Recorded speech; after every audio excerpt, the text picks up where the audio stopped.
Hello everyone, welcome back to SM vlogs. ఈరోజు నేను వీడియోలో మీకు పాలక్ ఆలు కర్రీ ఎలా తయారు చేసుకొని చూపిస్తాను అండి. ముందుగా నేను 3 గంటలు పాలక్ తీసుకొని కట్ చేసి పెట్టుకున్నాను ఇలాగా. తర్వాత వాటర్లో వేసేసుకొని కడిగేసుకొని స్టెయిన్ చేసుకున్నాను. తర్వాత 1 ఆనియన్ 2 టమాటోస్ కట్ చేసి పెట్టుకున్నాను అండి. తర్వాత ఒక పెద్ద ఆలు సైజు కట్ చేసి పెట్టుకున్నాను. ఇప్పుడు నేను స్టవ్ ఆన్ చేసి కడాయి పెట్టేసుకున్నాను అండి. ఈ ప్యాన్ వేడెక్కగానే తగినంత ఆయిల్ యాడ్ చేసేసుకున్నాను. ఇప్పుడు మనము కొంచెం ఆయిల్ ఎక్కువ యాడ్ చేసేసుకుంటున్నాను, ఎందుకంటే నేను ముందుగా ఆలు ఫ్రై చేసుకుంటా అండి. ఆలు ఎందుకంటే మనం ఉడకబెట్టుకోకుండా డైరెక్ట్గా ఇలా ఫ్రై చేసుకుంటే కర్రీలోకి మెల్ట్ అవ్వకుండా మంచిగా సపరేట్గా ఉంటాయండి.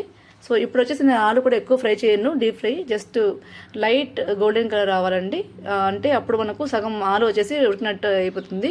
చూసారా, ఇలాగ కట్ చేసుకుంటే ఇలా అయిపోతుంది, సరిపోతుందండి. ఇది వచ్చేసి ఇప్పుడు నేను పక్కన పెట్టేసుకున్నాను ఆలును. తర్వాత కొంచెం ఆయిల్ చేసుకొని మిగతా ఆయిల్ అలాగనే పెట్టేసుకున్నాను కడాయిలో. మళ్ళీ స్టవ్ ఆన్ చేసి దాంట్లో మనం ముందుగా నేను కట్ చేసి పెట్టుకున్న ఆనియన్స్ యాడ్ చేసుకున్నాను. ఆనియన్స్ నేనైతే ఒక పెద్ద సైజ్ తీసుకున్నాను అండి, ఒక పెద్ద ఆనియన్ తీసుకున్నాను. కరెక్ట్గా మనకు సరిపోతుంది. 3 గంటల ఆలు పాలక్ కదా, సో ఆలుకి 1 ఆలు సరిపోతుంది. ఇప్పుడు ఇలాగా ఆనియన్స్ మరీ ఎక్కువ ఫ్రై అవసరం అవసరం లేదండి, జస్ట్ మెత్తబడి సరిపోతుంది. ఇప్పుడు నేను ఒక 1/2 టేబుల్ స్పూన్ పసుపు యాడ్ చేసుకున్నాను దీంట్లోకి. పసుపు తర్వాత ఒక 1/2 టేబుల్ స్పూన్ వచ్చేసి సాల్ట్ యాడ్ చేసుకున్నాను. ఎక్కువ సాల్ట్ మనకు దీంట్లో పట్టదండి. సో ఇప్పుడు నేను మంచిగా మిక్స్ చేసుకున్నాను. ఇలా మిక్స్ చేసిన వెంటనే ముందుగా మనము టమాటాలు ఉన్నాయి కదా, కట్ చేసుకున్న టమాటాలు, ఇవి కూడా యాడ్ చేసుకోవాలి. నేనైతే 2 టొమాటోస్ తీసుకున్నాను అండి, కొంచెం పెద్ద సైజ్ తీసుకున్నాను. సో ఇవంతా మంచిగా టమాటాలు మొత్తం ఇలాగా మిక్స్ చేసేసుకొని ఒక 2 మినిట్స్ ఇలా ఫ్రై చేసుకోవాలి మనము. ఇది మొత్తం నేను లో ఫ్లేమ్ చేస్తున్నాను అండి. ఆ తర్వాత దీంట్లోకి ఒక 1 టేబుల్ స్పూన్ నేనైతే కారం తీసేసుకున్నాను. కారం మొత్తం ఇలాగా మిక్స్ చేసుకొని మనము ఒక 2 మినిట్స్ వరకు మనము ఫస్ట్గా ఇలా టమాటాలు మెత్తపడాలి కాబట్టి దానికోసం ముందుగా అయితే మూత పెట్టేసుకున్నాను అండి. తర్వాత చూసారా ఎలా ఉందో, టమాటాలు మంచిగా మెత్తపడ్డాయి అన్నమాట. ఇలాగ మంచిగా మిక్స్ అయిన తర్వాత ఒక 2 మినిట్స్ ఇలా వదిలేసిన తర్వాత నేనైతే ఇప్పుడు ముందుగా కడిగేసి పెట్టుకున్నాం కదా మనము పాలక్ను నేను స్టెయిన్ చేసి పెట్టుకున్నాను అండి. ఇలాగా చిన్న చిన్న ముక్కలు కట్ చేసుకొని ఈ పాలక్ నేను యాడ్ చేసుకున్నాను. సో పిల్లలకైతే పాలకూర అట్లీస్ట్ మంత్లీ 1 టైం అన్నా మనం తినిపించాలండి, చాలా మంచిది హెల్త్ కూడా. సో ఇలాగా పాలక్ మొత్తం మంచిగా యాడ్ చేసుకొని టమాటాల కర్రీలోకి గ్రేవీలోకి మిక్స్ చేసుకున్నాను. మసాలా పాలకూర ఓన్లీ చిన్నపిల్లలకే కాదండి, పెద్దవాళ్ళు కూడా అందరికీ మంచి హెల్త్ బెనిఫిట్స్ ఉంటాయండి. పాలకూరలో విటమిన్స్ ఉంటాయి మనకు. So monthly at least 2 to 3 times తినాలి, లేదా మనం దొరకకపోతే మంత్లీ 1 టైం అన్నా తినాలండి. సో అవైలబుల్గా ఉంటే అది కూడా.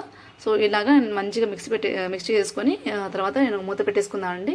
చూసారా, ఇలాగా ఒక హాఫ్ బాయిల్ అయింది. కొంచెం మళ్ళీ మిక్స్ చేసుకున్నాను, టమాటోలోకి మళ్ళీ యాడ్ చేసుకొని తర్వాత మళ్ళీ ఒక 2 మినిట్స్ కోసం నేను మళ్ళీ మూత పెట్టేసుకున్నాను అండి. మంచిగా స్టీమ్లో అయితే కుక్ అవుతుందని చెప్పేసి తొందరగా. సో ఇలాగా మనం ట్రై చేయండి, హెల్త్ బెనిఫిట్స్ ఉంటాయి, విటమిన్స్ ఉంటాయి. సో అందరికీ మంచిదండి. తర్వాత నేను ఆల్రెడీ ఫ్రై చేసుకున్న ఆలు నేను యాడ్ చేసుకున్నాను అండి. వర్షాకాలంలో కూడా మంచిదండి పాలకూర. మనకు ఆకుకూరలు కొంచెం కొన్ని ఉంటాయి, కొన్ని తినకండి. సో ఇలాగా ఆలు కూడా మంచిగా ఇలా మిక్స్ చేసుకున్నాను పాలకూరలోకి. ఇప్పుడు నేను ఒక 1/2 టేబుల్ స్పూన్ వచ్చేసి ధనియాల పౌడర్ యాడ్ చేసుకున్నాను అండి. ధనియా పౌడర్ నేను అదే కన్ఫామ్గా వేసుకుంటా అండి ప్రతి ఒక్క కర్రీలో. తర్వాత ఒక 1/2 టేబుల్ స్పూన్ వచ్చేసి నేను గరం మసాలా యాడ్ చేసుకున్నాను. గరం మసాలా మీకు ఇష్టం లేకుంటే స్కిప్ చేసేయండి, నేనైతే యాడ్ చేసుకున్నాను చపాతీలో కాబట్టి. రైస్లోకి అయితే మీ ఇష్టం అండి, ఇది మొత్తం ఆప్షన్ అండి.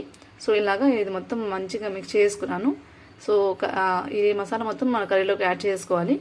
ఇలా అయిన తర్వాత నేనైతే కొంచెం గ్రేవీ కావాలి కాబట్టి ఒక చిన్న గ్లాస్ వాటర్ యాడ్ చేసుకున్నాను.